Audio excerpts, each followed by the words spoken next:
구약성경 106페이지 출애굽기 16장 1절에서 12절까지 말씀인데 제가 봉독해 드리도록 하겠습니다. 이스라엘 자손의 온 회중이 엘림에서 떠나 엘림과 시내산 사이에 있는 신광야에 이르니 애굽에서 나온 후 둘째 달 15일이라. 이스라엘 자손 온 회중이 그 광야에서 모세와 아론을 원망하여 이스라엘 자손이 그들에게 이르되 우리가 애굽 땅에서 고기 가마 곁에 앉아 있던 때와 떡을 배불리 먹던 때에 여호와의 손에 죽었더라면 좋았을 것을 너희가 이 광야로 우리를 인도해 내어 이 온 회중이 죽여 죽게 하는도다. 그때에 여호와께서 모세에게 이르시되 보라, 내가 너희를 위하여 하늘에서 양식을 비같이 내리니 백성이 나가서 일용할 것을 날마다 거둘 것이라. 이같이 하여 그들이 내 율법을 준행하나 아니하나 내가 시험하리라. 여섯째 날에는 그들이 그 거둔 것을 준비할지니 날마다 거두던 것에 갑절이 되리라. 모세와 아론이 온 이스라엘 자손에게 이르되 저녁이 되면 너희가 여호와께서 너희를 애굽 땅에서 인도하여 내셨음을 알 것이요 아침에는 너희가 여호와의 영광을 보리니 이는 여호와께서 너희가 자기를 향하여 원망함을 들으셨습니다. 우리가 누구이기에 너희가 우리에게 대하여 원망하느냐? 모세가 또 이르되 여호와께서 저녁에는 너희에게 고기를 주어 먹이시고 아침에는 떡으로 배불리시리니 이는 여호와께서 자기를 향하여 너희가 원망하는 그 말을 들으셨습니다. 우리가 누구냐? 너희의 원망은 우리를 향하여 함이 아니요 여호와를 향하여 함이로다. 모세가 또 아론에게 이르되 이스라엘 자손의 온 회중에게 말하기를 여호와께 가까이 나아오라. 여호와께서 너희의 원망함을 들으셨느니라 하라. 아론이 이스라엘 자손의 온 회중에게 말하며 그들이 광야를 바라보니 여호와의 영광이 구름 속에 나타나더라. 여호와께서 모세에게 말씀하여 이르시되 내가 이스라엘 자손의 원망함을 들었노라. 그들에게 말하여 이르기를 너희가 해 질 때에는 고기를 먹고 아침에는 떡으로 배부르리니 내가 여호와 너희의 하나님인 줄 알리라 하라 하시니라. 아멘.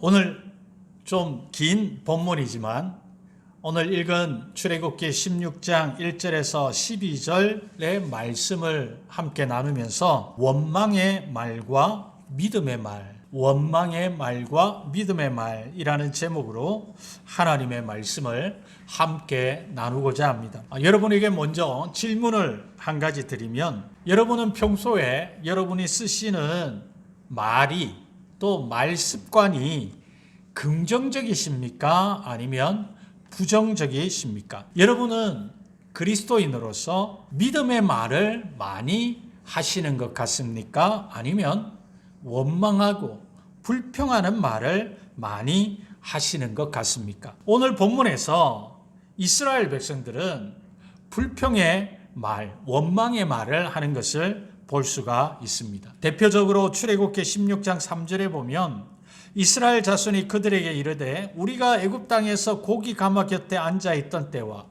떡을 배불리 먹던 때에 여호와의 손에 죽었더라면 좋았을 것을 너희가 이 광야로 우리를 인도해 내어 이 온 회중이 죽여 죽게 하는도다라고 말씀합니다. 여러분 얼마나 이 말이 참 비수 같은 말입니까? 출애굽한 이스라엘 백성들이 너무나 하나님의 마음을 아프게 하는 말을 하고 있는 것이죠. 여러분 오늘 본문은 하나님의 이 본문의 사건을 통하여 하나님은 어떤 분이심을 우리에게 말씀하고 계십니까? 하나님은 우리의 하는 모든 말을 들으시는 분이심을 말씀하고 있습니다. 12절 말씀해 보니 내가 이스라엘 자손의 원망함을 들었노라. 그들에게 말하여 이르기를 너희가 해질 때에는 고기를 먹고 아침엔 떡으로 배부르니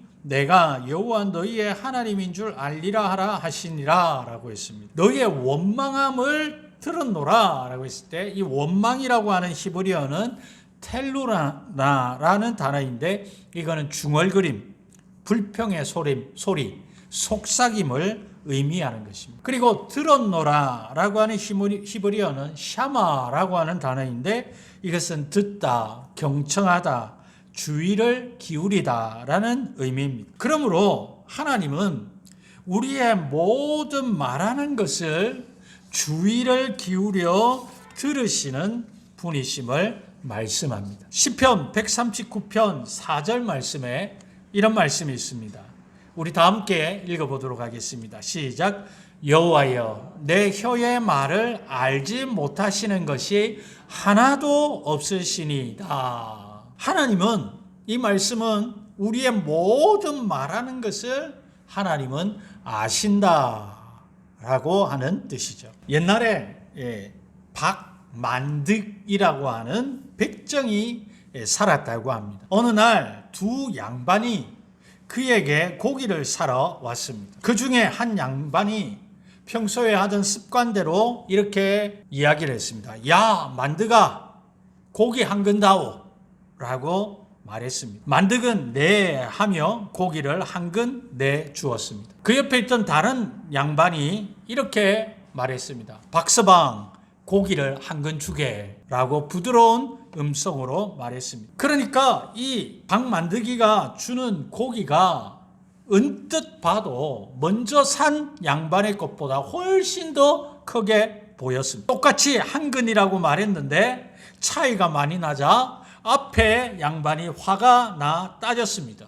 아이 이놈아, 같은 한 근인데 이 양반의 것은 많고 내 것은 왜 이렇게 적으냐? 그러자 만득은 당연하다는 듯이 이렇게 말했다고 합니다. 손님의 것은 만드기가 자른 것이고 저 손님의 것은 박서방이 자른 것이기 때문에 그렇지요 라는 답을 했다는 것입니다. 여러분 무슨 말입니까? 때로는 말 한마디 말이 그 어떤 치료약보다 효험을 발휘해 생명을 구하기도 하고 또 때로는 비수가 돼 남의 마음을 도려내기도 하는 것입니다. 그러므로 우리의 말은 대단히 중요합니다. 그래서 성경은 말에는 힘이 있다고 말씀하시면서 말의 중요성을 우리에게 가르치고 있습니다. 여러분 말에는 어떤 힘이 있고 힘이 있다고 말씀하시나요? 첫 번째는 말은 분노를 일으킨다고 말씀합니다. 잠언 15장 1절에 유순한 대답은 분노를 쉬게 하여도 과격한 말은 노를 격동하느니라 라고 있습니다. 그 다음에 두 번째는 말에는 힘이 있는데 어떤 힘이 있느냐? 남에게 상처를 주는 힘이 있습니다. 잠언 18장 8절에 남의 말하기를 좋아하는 자의 말은 별식과 같아서 배속 깊은 데로 내려가느니라. 또한 세 번째로 말에는 약한 자를 붙들어주는 힘이 있습니다. 욥기 4장 4절에 넘어지는 자를 말로 붙들어 주었고 무릎이 약한 자를 강하게 하였거늘 이라고 말합니다. 또 이 말은 악인을 구원할 수 있는 힘을 가졌습니다. 에스겔서 3장 18절에 가령 내가 악인에게 말하기를 너는 꼭 죽으리라 할 때에 너가 깨우치지 아니하거나 말로 악인에게 일러서 그의 악한 길을 떠나 생명을 구원하게 하지 아니하면 그 악인은 그의 죄악 중에서 죽으려니와 내가 그의 피값을 너의 손에서 찾을 것이고 라고 말씀했습니다. 또한 이 말의 힘에는 부드러운 혀는 뼈를 꺾는다고 말씀합니다. 잠언 25장 15절에 오래 참으면 관원도 설득할 수 있나니 부드러운 혀는 뼈를 꺾느니라. 표준 세번역의 번역을 보니까 이렇게 번역을 했어요. 분노를 오래 참으면 지배자가 설득되고 부드러운 혀는 뼈도 녹일 수 있다. 그리고 이 말의 힘에는 영원한 운명을 결정하는 힘을 가지고 있습니다. 마태복음 12장 36절과 37절에 내가 너희에게 이르노니 사람이 무슨 무익한 말을 하든지 심판날에 이에 대하여 신문을 받으리니 내 말로 의롭다 함을 받고 내 말로 정죄함을 받으리라 라고 말씀했습니다. 여러분, 이와 같이 성경은 말에는 이러한 힘들이 있으므로 우리에게 중요함을 가르치고 있습니다. 잠언 12장 25절에는 선한 말에 대하여 강조하는데, 근심이 사람의 마음에 있으면 그것으로 번뇌하게 하나 선한 말은 근심이라 할지라도 그것을 즐겁게 하느니라 라고 말씀했습니다. 선한 말이 근심으로 인해 고통받는 자를 즐겁게 할 수 있다고 말씀하는 것입니다. 여러분, 얼마 전에 터키에서 큰 지진이, 강진이 일어났습니다. 지금 참 골든타임이 지났음에도 불구하고 간간히 우리에게 그 빌딩 사이에 무너진 곳에서 구조되는 사람들의 소식을 듣습니다. 얼마 전에 구조된 아버지와 어린 딸이 함께 지진으로 인해 매몰되어 있다가 구조되는데, 구조되어서 아버지가 병원에서 인터뷰를 하는 모습을 제가 보았습니다. 기자가 그 상황에 아버지의 마음에 대해 물었습니다. 구조를 기다리고 있는데 아버지에게 딸이 계속해서, 어린 딸이 묻습니다. 아빠 언제 나갈 수 있나요? 아빠 언제 나갈 수 있나요? 그러니까 아버지가 대답을 합니다. 아버지가 확신이 있나요? 모르죠. 그렇지만 어린 딸에게 이렇게 말합니다. 딸아, 오늘 나갈 수 있다고 대답했다네. 오늘 나갈 수 있다. 실제로는 그날 나가지 못했지만, 오늘 나가지는 못했지만, 여러분, 딸은 그 아버지의 선한 말을 무엇으로 삼았느냐면 희망으로 삼았다. 여러분, 마태복음 8장에 보면 믿음의 말로, 선한 말로 예수님께 칭찬을 들은 백부장이 있습니다. 예수님께서 가버나움이라고 하는 곳에 가셨는데 한 백부장이 나와 예수님께 간구를 했습니다. 자신의 하인이 중풍병으로 집에 누워 몹시 괴로워하고 있다는 것입니다. 이에 그 말을 들은 예수님은 내가 가서 고쳐주겠다고 하십니다. 그런데 백부장은 예수님의 오심을 감당하지 못하겠으니 다만 말씀으로만 하시면 자신의 하인이 낫겠다고 말을 합니다. 마태복음 8장 8절에서 9절까지 말씀해 보면 백부장이 대답하여 이르되 주여 내 집에 들어오심을 나는 감당하지 못하겠사오니 다만 말씀으로만 하옵소서. 그러면 내 하인이 낫겠사옵나이다. 나도 남의 수하에 있는 사람이요 내 아래에도 군사가 있으니 이들어 가라 하면 가고 저들어 오라 하면 오고 내 종들어 이것을 하라 하면 하나이다. 백부장이 부하의 예를 들어서, 하인의 예를 들어서 말에는 능력이 있다는 것을 말하는 거죠. 그걸 믿기 때문에 예수님도 오실 필요 없습니다. 말씀으로만 하시면 그 말씀에 권능이, 능력이 있는 줄 믿습니다. 그러한 백부장의 고백을 들으시고 예수님은 그 백부장을 놀랍게 여기셨다고 말씀합니다. 마태복음 8장 10절에 예수께서 들으시고 놀랍게 여겨 따르는 자들에게 이르시되 내가 진실로 너희에게 이르노니 이스라엘 중 아무에게서도 이만한 믿음을 보지 못하였노라. 놀랍게 여겼다는 헬라어는 다우마조라고 하는 단어인데 이것은 기이 여기다, 놀라다, 경탄하다라고 하는 의미입니다. 예수님은 백부장의 말에 놀라시고 감탄하셨다는 말씀입니다. 그리고 이스라엘 중에 아무에게서도 이만한 믿음을 보지 못했다고 그의 믿음을 높이 칭찬하셨습니다.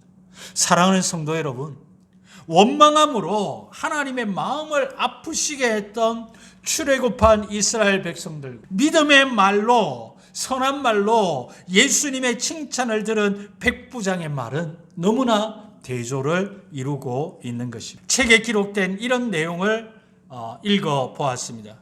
우리가 자주 해서는 안 되는 말, 이렇게 나와 있었습니다. 첫 번째는 잘 해봐라 라는 비꼬는 말, 두 번째는 난 모르겠다는 책임 없는 말, 세 번째는 그건 해도 안 된다는 소극적인 말, 네 번째는 내가 뭘 아느냐라는 무시하는 말, 다섯 번째 바빠서 못한다는 핑계의 말, 여섯 번째 잘 되어가고 있는데 뭐 하려고 바꾸느냐라고 하는 아니란 말, 일곱 번째 이 정도면 괜찮다라는 타협의 말. 8번째, 다음에 하지, 다음에 하라 라는 미루는 말. 9번째, 해보나 마나 똑같다는 포기하는 말. 10번째는 이제 그만두자라는 의지를 꺾는 말. 이런 말은 자주 하면 안 된다는 거예요. 참으로 공감되는 글이었습니다. 여러분, 이런 말은 우리에게 해가 되는 말들입니다. 우리나라에도 박정희 대통령 시대 때 우리나라에도 방문을 했던 미국의 36대 대통령이었던 린드 존슨이라고 하는 사람이 있었습니다. 이 사람은 자기의 몸무게가 너무 많이 나갔는데 96kg이 넘는 몸무게로 고민했다고 합니다. 존슨 대통령은 체중 감량을 위해서 몇 번 노력했지만 실패를 했습니다. 그러다 그의 아내가 그에게 의미 있는 말 한마디를 했는데 그 말을 듣고 이 대통령이 다시 시도를 해서 성공을 할 수 있었다고 합니다. 그의 아내의 말이 이런 말입니다. 만일 당신이 자신을 조절할 수 없다면 어떻게 미국이라고 하는 국가를 경영할 수 있겠습니까? 라는 말. 존슨은 이 말을 마음에 깊이 새기고 노력한 결과 80kg까지 뺄 수 있었다고 합니다. 여러분, 저는 이 이야기를 들으면서 생각해 보았습니다. 우리가 어려운 상황 속에서도 하나님께 함부로 말하지 말고 의미 있는 말을, 믿음의 말을 하면 하나님께서 그 말에 감동하실 거라는 생각이었습니다. 그러면서 다음의 글이 마음에 와 닿았습니다. 알베르트 아인슈타인이라고 하는 유명한 과학자죠. 상대선 이론을 발표한 과학자인데, 이 교수에게 한 학생이 교수님 같은 위대한 과학자가 될 수 있는 비결이 무엇입니까? 라고 물었다고 합니다. 그러니까 아인슈타인 교수가 이렇게 말을 했습니다. 입을 적게 움직이고 머리를 많이 움직이게 라고 대답했다고 합니다. 자신의 일에 골몰하는 사람은 말을 많이 하지 않습니다. 일에 골몰하지 않는 사람들의 눈에는 타인들의 흠만 보입니다. 그리고 타인들을 향해 독설을 퍼붓습니다. 사람이 태어나서 말을 배우는 데는 약 2년이 걸리지만 침묵을 배우기 위해서는 60년이 걸린다는 말이 있습니다. 지혜로운 사람은 말하기 전에 반드시 2번 생각을 하는 것입니다. 사랑하는 성도 여러분, 우리는 많이 생각하지 않고 쉽게 내뱉는 말은 없습니까? 특히 하나님께 대하여 우리는 너무 쉽게 말을 하지는 않습니다. 하나님은 천지 만물을 지으신 창조주이시며 전지전능하신 분이십니다. 그러므로 우리는 하나님을 다 이해할 수도 없고 그분의 오묘하심을 다 품을 수 없습니다. 그럼에도 불구하고 우리는 자신의 바로 앞만을 바라보며 지금 처해진 상황에 대해 불평하며 하나님을 원망하는 말을 너무 쉽게 하는 것입니다. 그러므로 우리는 하나님 앞에서 말을 아껴야 합니다. 하나님은 오늘 본문에서 우리의 모든 말을 다 듣고 계시는 분이십니다. 기도하는 말도 들으시고 믿음의 말도 들으시지만 불평의 말도 듣고 계시는 분이십니다. 그러므로 우리는 하나님 앞에서 말을 아끼십시다. 하나님은 우리의 믿음의 마음에서 나오는 말들을 항상 들으시는 분이신 줄 믿습니다. 자, 그러면 우리의 믿음의 입의 말을 항상 들으시는 하나님이심을 우리가 알고 믿는 우리는 어떻게 우리의 말을 해야 할까요? 그러므로 저와 여러분은 우리는 선한 말을 하십시다. 믿음의 말을 하십시다. 에베소서 4장 29절 말씀 우리 다 함께 한번 읽어볼까요? 시작. 무릇 더러운 말은 너희 입 밖에도 내지 말고 오직 덕을 세우는데 소용되는 대로 선한 말을 하여 듣는 자들에게 은혜를 끼치게 하라. 이 말씀을 표준 세번역에는 이렇게 번역을 했어요. 나쁜 말은 입 밖에 내지 말고 덕을 세우는 데에 필요한 말이 있으면 적절한 때에 해서 듣는 사람에게 은혜가 되게 하십시오. 여러분, 더러운 말이라고 하는 헬라어는 사프로스라고 하는 단어인데 쓸모없는 말, 매우 나쁜 말, 무익한 말을 의미하는 것입니다. 그러므로 쓸모없는 말, 무익한 말, 무가치한 말을 하지 말라는 것입니다. 대신에 필요한 말을 적절한 때에 함으로 듣는 사람에게 은혜가 되게 하라고 말씀하십니다. 잠언 10장 11절에는 왜 그러냐? 의인의 입은 생명의 샘이기 때문이라고 말씀합니다. 이사야 63장 7절은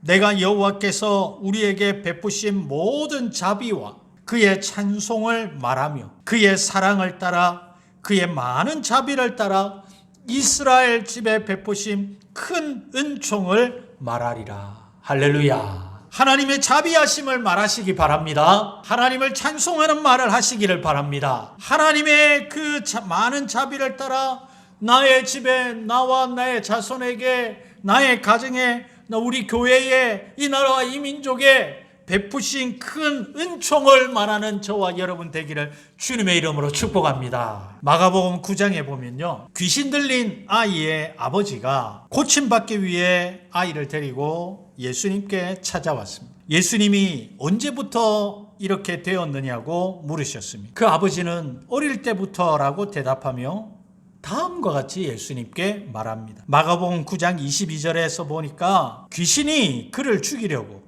불과 물에 자주 던졌나이다. 그러나 무엇을 하실 수 있거든 우리를 불쌍히 여기사 도와주옵소서. 우리를 무엇을 하실 수 있거든 우리를 불쌍히 여기사 도와주옵소서라고 말합니다. 귀신 들린 아이의 아버지가 한 이 말은 온전한 믿음의 말이 아니었습니다. 예수님을 기쁘시게 하는 말이 아니었습니다. 그래서 예수님은 23절에 이렇게 말씀하십니다. 예수께서 이르시되 할 수 있거든이 무슨 말이냐? 믿는 자에게는 능히 하지 못할 일이 없느니라 하시니. 예수님은 귀신 들린 아이의 아버지에게 뭐라고 말씀하십니까? 믿음의 말을 할 것을 말씀하시는 것입니다. 이 말씀을 들은 아버지는 소리 지르며 말합니다. 24절에 곧 아이의 아버지가 소리를 질러 이르되 내가 믿나이다 나의 믿음 없는 것을 도와주소서 하더라. 여러분, 예수님은 귀신 들린 아이의 아버지의 이 말을 들으시고 그 더러운 귀신을 꾸짖어 그 아이에게서 나오게 하시고 그 아이를 온전하게 고쳐주신 거예요. 예수님은 믿음의 말이 믿음의 역사를 일으킴을 알려주신 것입니다. 사랑하는 성도 여러분, 저와 여러분은 믿음의 말을 하고 있습니까? 예수님을 감동시키는 선한 말을 하고 있습니까? 우리가 상황이 안 좋고 걱정이 되고 염려가 되지만 하나님께서 하실 줄 믿습니다. 하나님이 역사하실 것입니다. 좋은 일이 일어날 것입니다. 우리가 믿음으로 나아가는 자는 하나님이 끝까지 책임지시고 붙잡아 주실 줄 믿습니다. 내 자녀들도 잘 될 줄 믿습니다. 기도한 대로 하나님의 뜻대로 이루어 주실 줄 믿습니다. 이런 믿음의 말, 선한 말을 할 때에 여러분, 저와 여러분은 하나님의 역사를 체험하게 될 줄 믿습니다. 여러분, 이렇듯 우리가 어떤 어려운 상황 속에서도 믿음의 말을 함으로 하나님의 역사를 체험하기는 저와 여러분이 되기를 주님의 이름으로 축복합니다. 저는 말씀을 맺으려고 합니다. 여러분, 말은 사람의 생각을 지배합니다.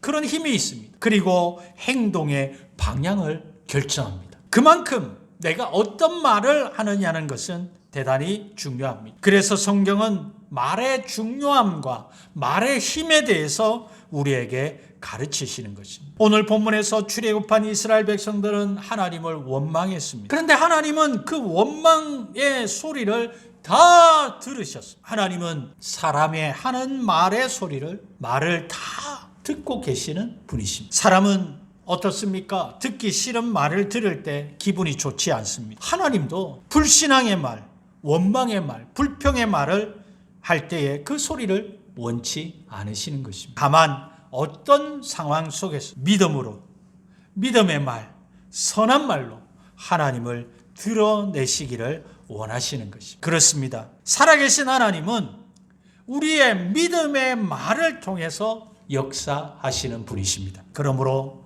어떤 상황 속에서도 우리가 어떤 상황에 처해 있을지라도 믿음의 말, 선한 말을 함으로 하나님의 살아계심을 우리의 상황 속에서 체험하는 저와 여러분이 되시기를 주님의 이름으로 축복합니다.